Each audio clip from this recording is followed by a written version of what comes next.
And we're back. Yes, this is a tourism episode of the Colombia Calling podcast. I'm here in Bogota. As always, my very special guest is across the city in Bogota. His name is Camilo Ortega. He's the product manager for the Colombian Project agency. He's been working there for 9 years. And I think the importance of this episode is to show you that Colombia has so much more out there. I mean, many of you know this, of course, but has so much more out there to offer. Obviously, you need to visit Cartagena. Obviously, you need to go to the beaches of Santa Marta, the graffiti tours in Bogota, and so on and so forth. The urban renovation, regeneration in Medellin, if that takes your fancy. But at the same time, Colombia really is the sleeping giant of ecotourism and ethno-tourism. And that's why we're talking to Camilo Ortega of the Colombian Project this week. We want to talk about things that really push the envelope when it comes to tourism and travel in Colombia. So Camilo, welcome on the Colombia Calling podcast. Hello, Richard. How are you? Thanks for having me. Hello to all the listeners of the podcast. It's a pleasure to be here. Can you believe, Camilo, that this podcast has been going for more than 11 years now? Wow. and your boss, Brian Murphy O'Neill, has been on 5 times or more. He often calls me up and says, I'd like to just record a big chat. Let's just chat about Colombia, Richard. And Brian, he knows how to talk. Yeah, I know. But anyhow, we're on today because we want to talk about travel. I mean, proper adventure travel, I would say, adventure travel. And the reason you got in touch with me is that you guys, the Colombian Project, are very much involved in let's say, a special reservation in Vichada, and probably one of the least, if not the least populated departments in Colombia. And I believe the reservation is called Matavén. So perhaps you could give us a little bit of an overview. What is this? Of course, Richard. So Matavén is one of the largest indigenous reservations in Colombia. Is located, as you said, in Vichada department. That's in the east side of Colombia, in the Orinoco Basin river, and it's very close. The reservation is very close to the Venezuela border, which is basically the Orinoco River. It's about 2 million hectares in the reservation. There are 6 different indigenous tribes, many different communities, and around 16,000 indigenous live there. Wow, maybe a little bit more. And we work very close with 3 different communities, with 3 communities: La Urbana, Pueblo Nuevo, and Piedra Pintada. They are right at the entrance of Matavén River, which is one of the main tributes to the Orinoco River. So that's and basically to arrive there, you have to arrive to Matavén. It's almost in the border between Guainía and Vichada. So to the Guainía department. So to arrive there is easier to arrive to fly to Inírida rather than to Vichada, because it's closer. Vichada, the capital city of Vichada is Puerto Carreño? Puerto Carreño, yes. That's really far away. yes, it takes a long way to get from Puerto Carreño to Matavén, because there are one section of raudales. I don't know the word in English for raudales. Like rapids, maybe. Rapids. So it's difficult to cross. They have to take one section by car. Sometimes they have to go through a road in Venezuela. So it takes like it's difficult to arrive there. So it's just easier to arrive in Inirida, which is in Guainía department. So it's from Bogota to Inirida is about 1.5 hours flight. Yes, one and a Okay. half hours, and then from there you have to take you have you have to go on the river for depending on the type of motor you have, but in the motor we travel is about three between 3 or 4 hours of on the river. So first you take Inirida River, you go down on the you go north, but that's going down in the river.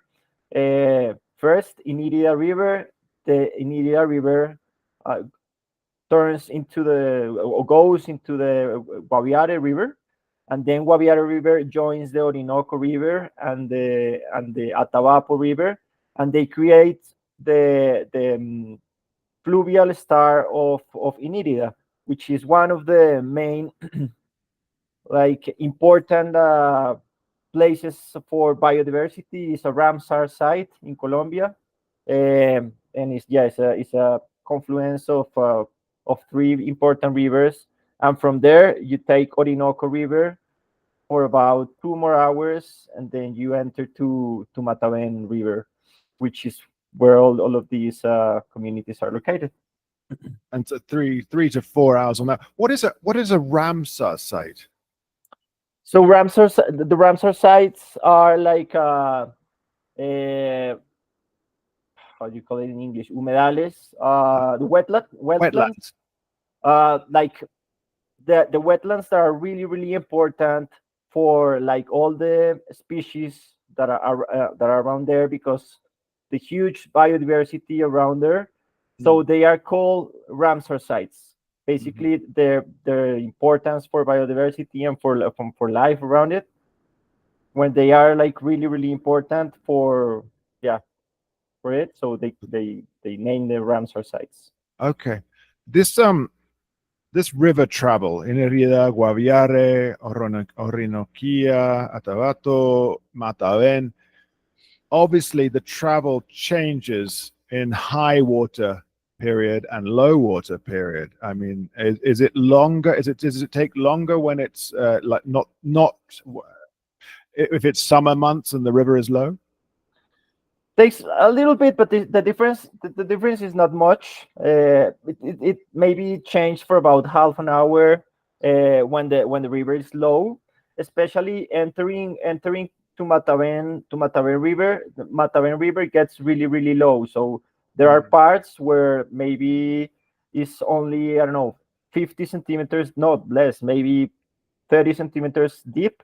So they have basically they have to push the boat because the motor is too deep, and you cannot turn on the motor with the sand so so low. So it takes a little bit longer once when is the like the flooded season, which we can talk a little bit more a little bit further. When the flooded season, or when the river is very high, it takes on the Matavén River, it takes maybe 10 minutes, 10-15 minutes to arrive to the community. But when the river is very low, it takes maybe 30 minutes, because they have to stop, they have to walk, they have to push the boat, or maybe basically So they have to row. yeah, normal. It's normal things. Yeah. It's jungle out there, right? It's jungle, or is it wetlands? So that's the it's really amazing, because there are two different seasons, two Hmm. very marked different seasons, which are the flooded season and the dry season. So the flooded season is between April and November, and the dry season is between December and the beginning of April. Basically, it's totally different. During the dry season, the water, as I said, is very low. The the soil here is like a white sand soil. So when the river is very low, you can see beaches around the river. In the turns of the river, these these beaches appear, and it's white sand beaches. It's really, really, really beautiful. I mean, the landscape is incredible, and you can have like a beach day in these waters, which are is amazing, and the river is very calm. The Matavén River is very calm. You can stay, you can have a beautiful day there.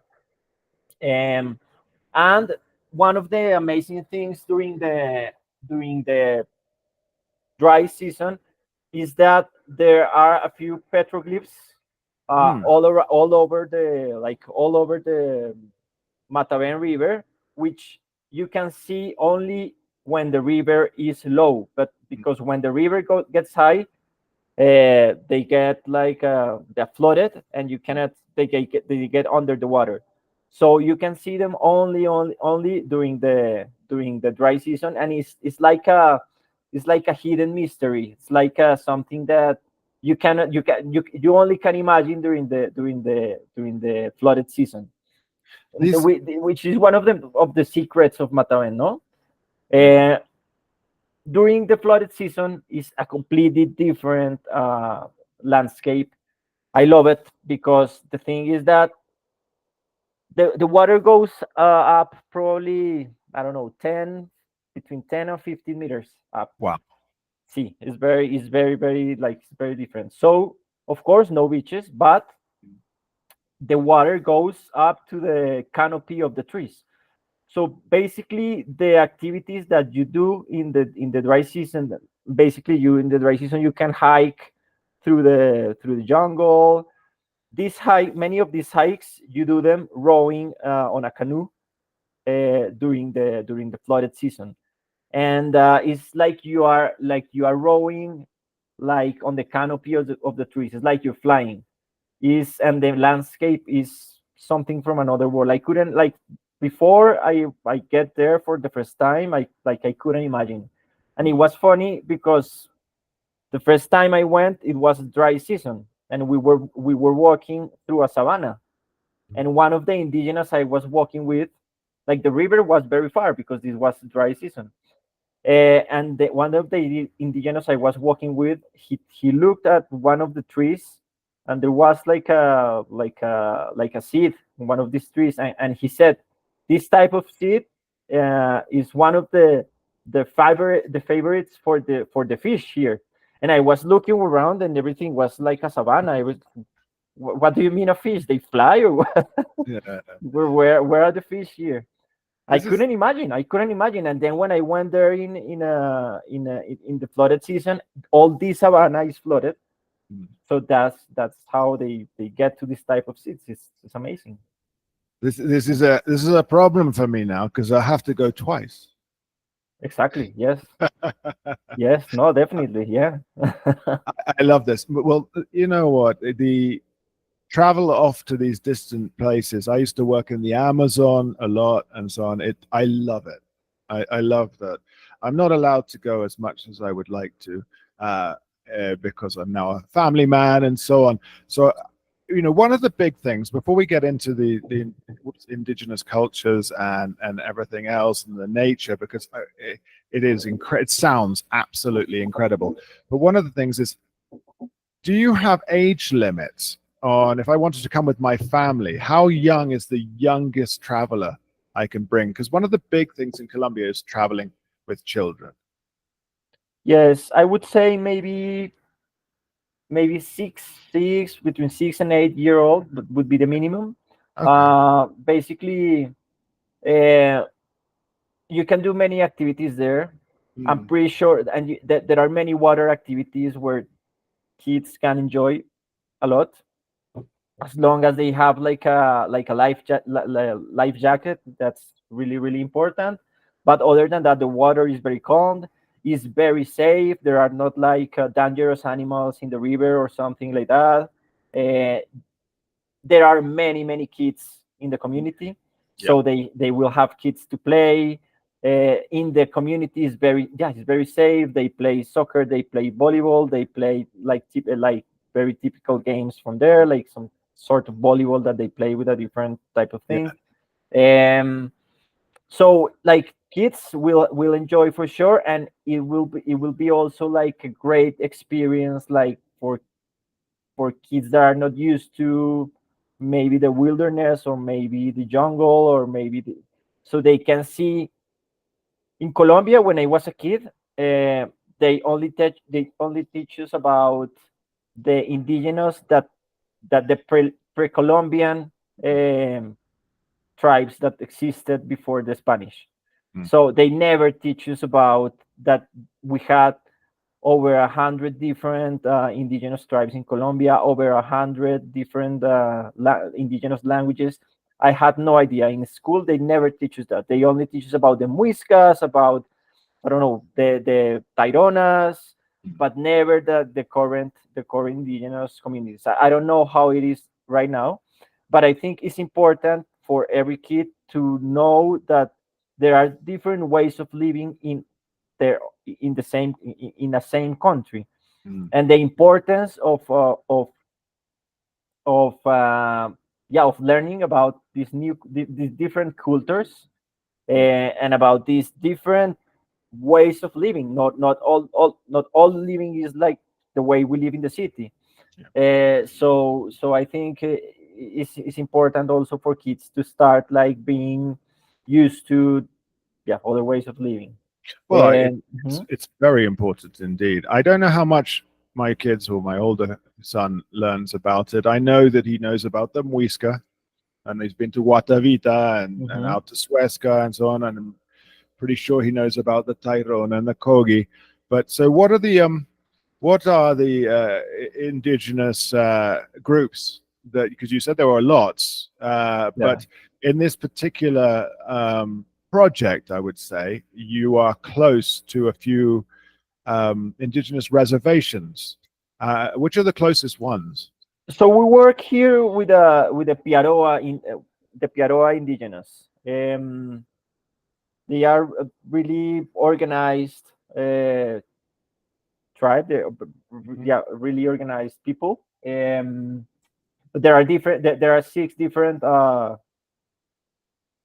tribes in this reservation, but we only work with Piaroas. There are many, Okay. many, and basically we are the territory that the territory of these three communities. I think is about 10,000 hectares out of the like 2 million hectares of this huge reservation. So we only work with them. Um, and no, it's great. It's great. We work in partnership with them and with another NGO that is called Etnojano, which basically they gave us like the entrance to Matavén, because Etnojano has been working in this region for about 40 years already, and they work basically in ensuring the well-being of these indigenous communities. So they work in child nutrition, they work in health, gender equality, uh, yeah, different type of things. They ensure like a base of well-being, Mm. and ensuring the well-being of the communities. We can now think in economic alternatives such as tourism, such as other activities, and we can be sure that if we take visitors to this region, they are going to be well treated. They are going to be, yeah, the service is going to be great. You are going to see healthy people. You are going to see, yeah, a good base of well-being. So it's not going to be like, oh, we're going to visit people that are poor or people that doesn't have anything to eat, or no, it's like they have everything covered. And yeah, they can start thinking tourism is not the only thing. Actually, when we started working there, they were very emphatic in saying that they don't want to rely only in tourism or only in any type of activity, especially because we were coming out of the pandemic and everybody saw that when you rely only in tourism and a pandemic or something like that comes, you are screwed. Yeah. So So they basically they wanted to start working in tourism because they wanted tourism to add to the cultural heritage and to help them conserve or protect the forest through an activity that is aligned with with their worldview. The Piaroa they call themselves like the protectors of the forest. So they have like a really way of thinking of we have to protect our territory. We live from the forest, so we have to protect it. So they are going. They need or they need to get into uh, eco- the different economies that are aligned with this type of thinking. So tourism helps a lot because through tourism they can teach the younger generations their cultural heritage. Um, they are going to see the value in that because they have to show their heritage to the visitors. So it's not only learning because of learning, it's learning because I'm going to be proud of showing it to someone else because people are interested. And also and the same with the territory and with the nature and everything around because people are going to ask what type of tree is this, what is it good for, what do you use it for, what type of bird is that one, what type of whatever is that, why do you dress like this or why do you talk like this. So they are going to start learning about that and it's going to add to their to their heritage in general. So that's So they were very emphatic in that. I like that. I like that idea and that outlook on life and tourism. Of course, yeah. Pandemic. The less we talk about the pandemic, the better. Uh, what so the interaction then that the visitor has with the Piaroa people. So the Piaroa will be the guides. They'll be involved in everything. But what other kind of interaction do you get to visit the community? Do you participate in, I don't know, a round table to hear about their culture and beliefs? Yes. So one of the things that we started doing, so we in 2020 we participated in there was like a grant that was called Colombia Riqueza Natural, and we created this alliance between the Colombian Project, Etnollano Foundation, and Matavén DEU Association. Matavén DEU is the Indigenous Association. So this is basically an alliance. This is not like it's not like the way we are going there to I don't know help them or whatever or teach them anything. It's like an alliance of working three organizations together in create like a tourism product and a tourism initiative. So the main objective was to empower them so they could operate their own destination. We want as a Colombian project, we don't want to be like an exclusive operator of this territory or exclusive operator of Matavén. No, we want to, of course, we like to offer the destination, but we want everyone to work with them, and now we can say that they can operate their own destination, they can receive their own visitors. They don't have to rely necessarily in us or in anyone just to have access to different markets but not to operate. And that was our main goal. Is their destination, is their product, is not ours. So and we were able thankfully we were able to do that. So when the visitors go there, they all the interaction is with them, everything. They are the guides. You are at the moment you are staying in the community. They build like a small guest house, you can say, where you stay there either in hammocks or tents, but it's really really really comfortable because of course it's covered. You are covered from rain. It's very very beautiful. and the tents and the hammocks are new and really comfortable. For example, the tents, they have mattresses, they have sheets, they have pillows. That is very comfortable, really. Um, and at the moment it's like that because they are building a lodge, and it's going to be like we are trying to guide them a little bit, so and I say we because I feel part of the of this community already. But we are trying to build maybe a three or four level jungle lodge. But that's going to take a little bit long. It's going to take a while because it takes money and time. But at the moment, the accommodation is in the community, so you are all the time sharing with them. All the activities is with them. It's really nice because to all the activities, it's not like you are going with one guide. They like to go, they like to join. So to every activity, you are going maybe with, I don't know, 4 or 5 people for the community, with kids, with sometimes the leaders join. So it's like really you feel like you are part of the community. You can ask them anything. They are really like happy people, very charming. They laugh all the time of anything you say. No, it's like going there is like being in heaven. It's amazing. It's really, and you are all the time they are very welcoming. At first they are a little bit shy, like when you arrive, they are maybe the first day they're a little bit shy, and then you start like interacting with them, and it's just like a big family. And it's actually a big family because I'm going to tell you the story of this community.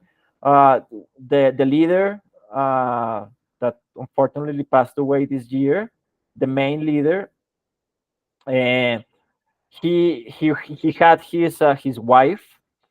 They were living in a different community or in a different part, and he said to her, "Let's go and let's open to our own territory. Let's create our own, yeah, place, our own territory." And she said, "But I cannot go just with you. I cannot leave my sister alone." So he said, "Let's come the three of us." And he had 20, 20 children with the two women. 20 And so children. 20 children, and that's how the community was created. Yeah. Basically, they started, of course, all of his sons and daughters. They start getting married with people from other communities, and all of these now they are like 150 people. That they all came from the same from these three people, and so it is actually a huge family. Mm. And it's really beautiful to be with them.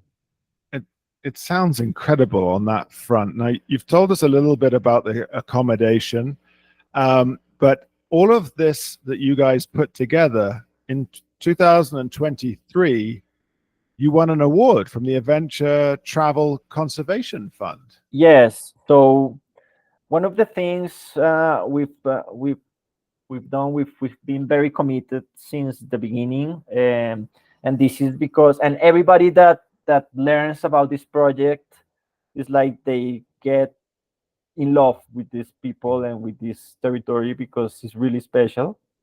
So even when the Riqueza Natural project ended, which was in 2022, we were still like involved in anything we can. I am in touch with them all the time, and if they need a favor in, I don't know, doing or communicating with someone that wants to go or whatever, of course I'm there to help them.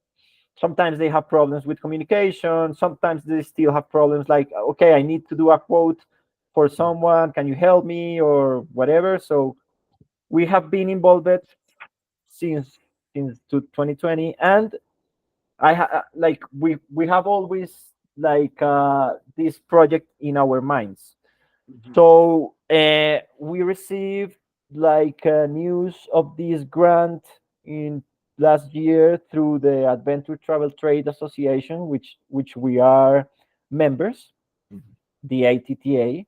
Mhm. I got the newsletter and I opened it and I saw that there was this grant from the Adventure Travel Conservation Fund, and I read it and I said this is perfect for Matavén. So I sent the application, but the thing is that to apply to the grant, you have to be a member of the Adventure Travel Conservation Fund. We are not members of the Adventure Travel Conservation Fund, but the ATTA is member of the Adventure Travel Conservation Fund.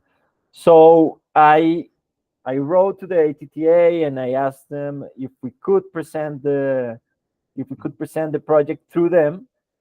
They agree, and we did it through them. So of course, and we won it with other three initiatives all around the world. But of course, we have to thank the Adventure Travel Conservation Fund, but we have to thank the ATTA as well because they were the first that said, yes, we are going to support you. We are going to present. We are going to sponsor this project in the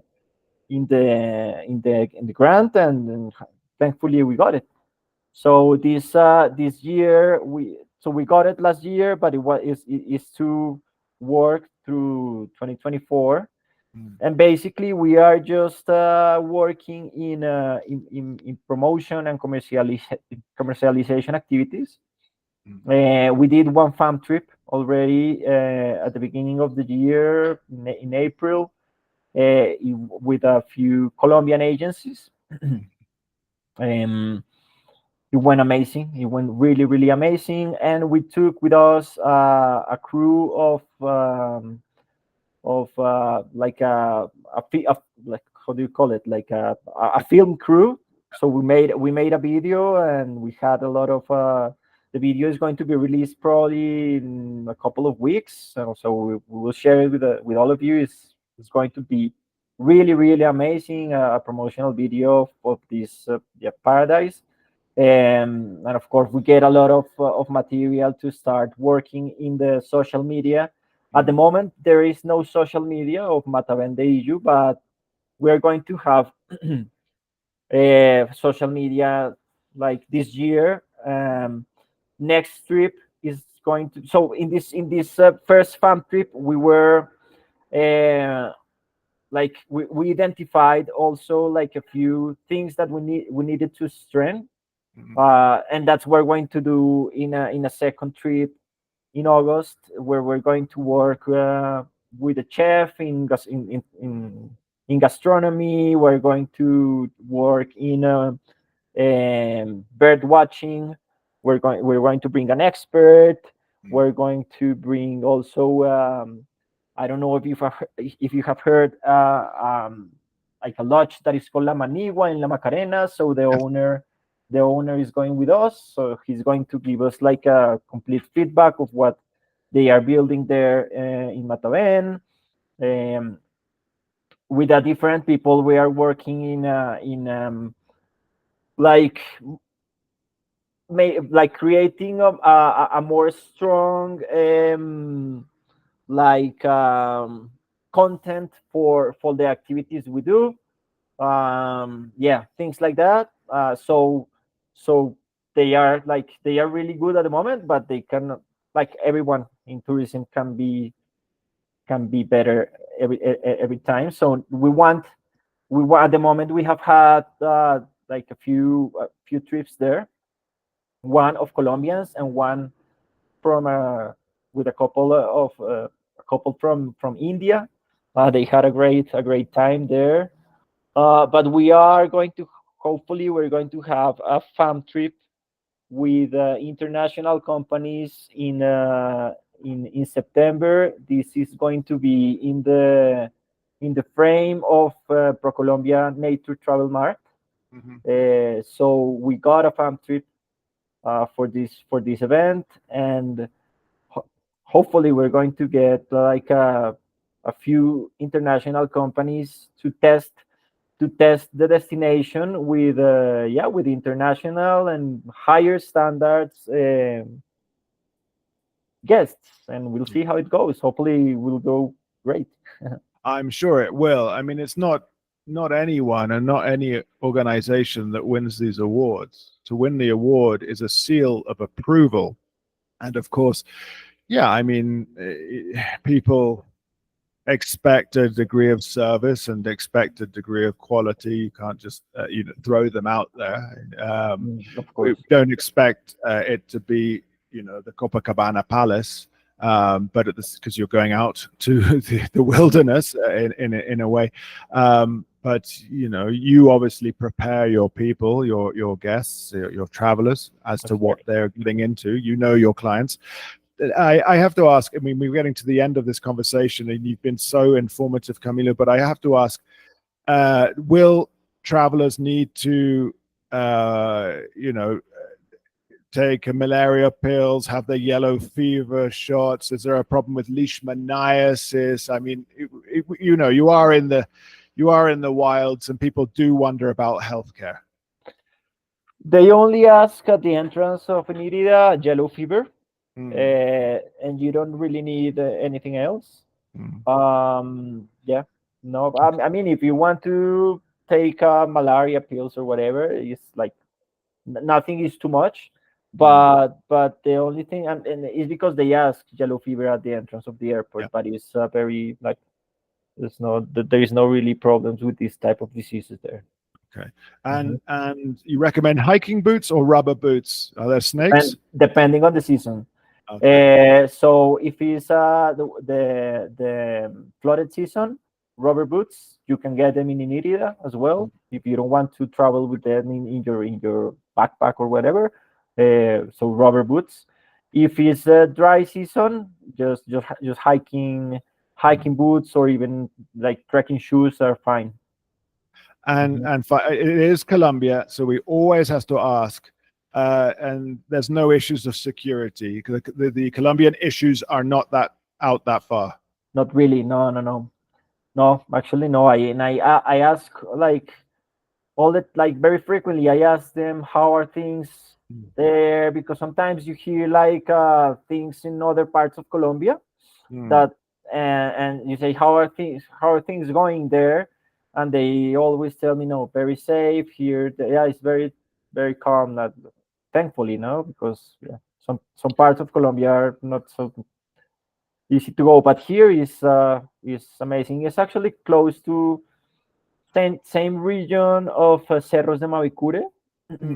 So if you go to Cerros de Mavicure, you arrive also to Nérida. You have to take a different direction on the river, but like it's the same type of ecosystem. Also, it's like a transition area between the eastern plains of Colombia and the Amazon jungle. So it's really special. It's really beautiful. And if this is you take a different route from the Cerros de Mavicure, which I believe are incredible. This is part of the Guyanese Shield. Yes. So the entrance of Matavén River, there are also like these stone hills, like these tepuyes, just right at the entrance. Is amazing. It's like a small Mavicure, no? So if you don't know what is Mavicure, you can have a look in Google Mavicure, and it's like these stone hills, really really huge. And so the entrance of Matavén River is like a small version of Mavicure. And of course, there is a high cap there, which is where you can see a huge part of Matavén Jungle. You can see the Orinoco River. You can see the jungle in Venezuela, and very far away the tepuyes and the stone hills of Venezuela, which are the highest. The landscape is something from another world. It's amazing. So my youngest son will be 6 in 2 years' time. So you can expect me to sign up with my family in 2026. We will be there. We will be there because I've been dying to get out that way, and it sounds so incredible. You've got scenery, you've got the eastern plains, you have like a type of jungle, you have the ethnoculture, the rivers, the nature. The whole experience to me sounds so incredible, and only an hour and a half to Inirida, but transporting you to a different world. Different world, and one of the things is that is like a private type of experience, because when you arrive there, you get all of the things you just said only for you. Like this, you're not going to encounter other tourists. It's only if you are going with, I don't know, 10 other people or just your family. So that's the maximum, actually, the maximum of people that can go there, because the capacity of the guest house, the capacity of the boats is about 10 people. So those are the 10 people that are going to be there at the moment alone, no one else. So that's like a really, really, like, it's a different type of luxury, no? Because I think that's total low level, low impact tourism, but high impact in its other way, how you are learning and seeing something so special. So Camilo, where can we find out more about this travel? Do we go to the Colombian Project's website? So you can go to we are creating a section for Matavén in our website. So www.colombianproject.com, and also you can see a little bit more about what we do in our social media at Colombian Project in Instagram. You can look for us also in LinkedIn, and if you follow us in our social media, you're going to be informed. You're going to see the video that is going to be released in a couple of weeks, and if you pay attention to our website, there's going to be a section, and also we are going to be as soon as we have the Matavén Day issue, social media is out there. We're going to let everybody know that, and they can go and visit their social media as well. I think it's phenomenal, and of course these guys they've won awards for grants and so on. This is a serious outfit. They know what they're doing. They're protecting the ancient cultures and ensuring that these ancient cultures and indigenous families are the ones running everything the way they want to run it.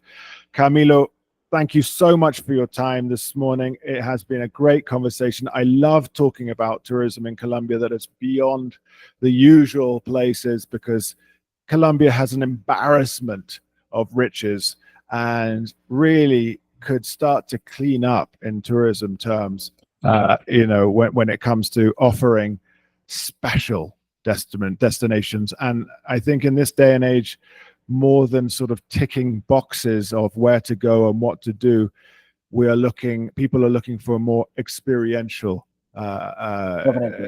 experiential, I don't want to say experiences, experiential destinations, and so this very much fills that requirement.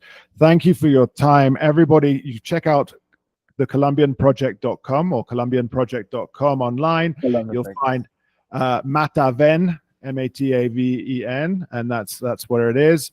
Of course, you can get in touch with me and I'll send you the links, but all of the links will be on our social media as well. I'll be looking out for the video when it comes out as well. I'll be sure to post it on our Facebook and Twitter accounts and wherever else.